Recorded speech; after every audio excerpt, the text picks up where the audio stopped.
Ndagushimiye ko uri kunyumva. Nukanda kuri link iri muri comment ya mbere irakujyana kuri platform turi gukoreraho amafaranga ku buryo bwa online. Ni platform yizewe 100%.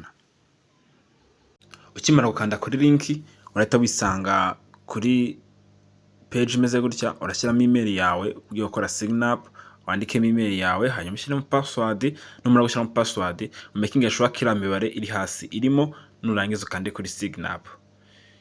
Just reka nshyiremo email, gashyiremo email mbereke step by step y'ukuntu iyi platform iri kudufasha ku buryo bwo kwinjizamo amafaranga kandi ku buryo bwihuse cyane.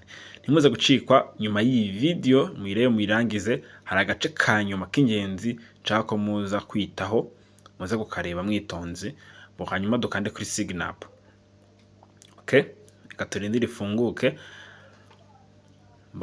Kwafunguye yarayifunguye ashobora gukanda kuri sign in, hoho biba byoroshye, uhita usubira muri account yawe n'ubundi wari warafunguye. Ni ibintu bisanzwe, sign up and sign in kubitandukanya. Yes, turindire iyi platform bita Tesco. Hanyuma ikimara gufunguka hari announcement ya mbere babanza kuguhereza. Ni announcement nta kindi maze ni kugusobanurira neza muri make uko iyi platform ikoramo. Urabona ko ku muntu harimo ama VIP, hari VIP 1, VIP 2, VIP 3 gukomeza.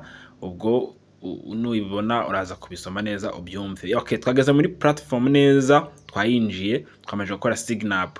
Urabona ko baduhereza option nyinshi zigiye zitandukanye zigera muri 5, hari home, hari task n'izindi. Tweka dukande kuri VIP kugira ngo tubyumve neza. Kuri VIP 1 murabona ko iyi ngiyi ni online business yo gushora. Niyo gushora. Kuri VIP 1 turashoraho amadolari 8, VIP ya 4 ya gatatu no gushoraho 198, ya kabiri no gushora 86. Ubwo ku munsi hari amadolari ugenda winjira kuri VIP 1, ku munsi tunjiza amadolari 2.7. Ugikanda kuri unlock now katuyikore VIP 1 bahita gusaba gukonfaminga kugiye kubitsa amafaranga nyine ugiye kugura iyo VIP 1. Itukanda kuri confirm.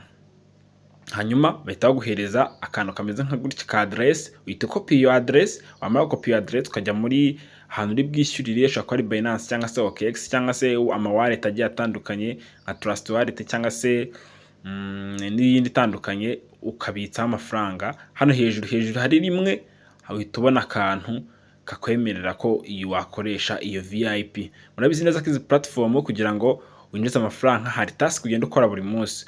Ugukanda kuri task ukagenda, urabona ku ka option ka kabiri hasi hari ahantu handitse task, ukanda kuri iyo task buri munsi ukajya completing task, ukandaho kuri tap to complete, handitse ngo to complete ukakandaho. Katurebe kuri mi, murabona ko ukimara gukora sign up bahita guhereza amadolari 30. Urabona ko bayampaye kuri account yanjye. Ushobora kwibaza uti se ni gute nshobora gushyira amafaranga cyangwa se nshobora kuyabikuza? Ugiye kuyashyiraho ukanda kuri recharge, waba ugiye kuyabikuza ugashyira ukanda kuri withdraw.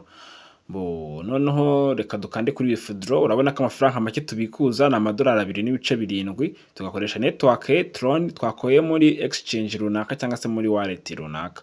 Hanyuma ugashyiramo iyo address, utayipestingamo, hanyuma ugashyiramo na password wagukoresheje wiyandikisha.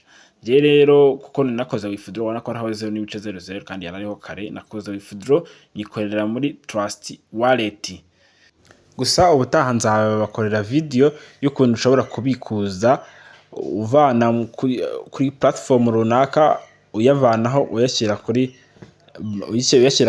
wallet yawe cyangwa se kuri exchange runaka yawe ukoresha, hanyuma akaza kuva kuri exchange ajya kuri Momo. Iyo video nzayibakorera, icyo sabura kandi subscribe kuri iyi channel kugira ngo njye mubasha kubona utuntu twiza tugiye dutandukanye, yaba ukuntu dukora ibintu runaka, wenda simple tutorials bijyanye na technology cyangwa se IT, hanyuma nkabereka n'ubundi buryo ushobora gukorera amafaranga online ukoresheje telefone yawe. Gisabwe rero kandi subscribe kugira ngo video ikurikira y'uburyo uzajya ubikuza ku ma platform yose agiye atandukanye, uzajya ubona uburyo uzajya ubikora cyangwa se uburyo uzaza ushora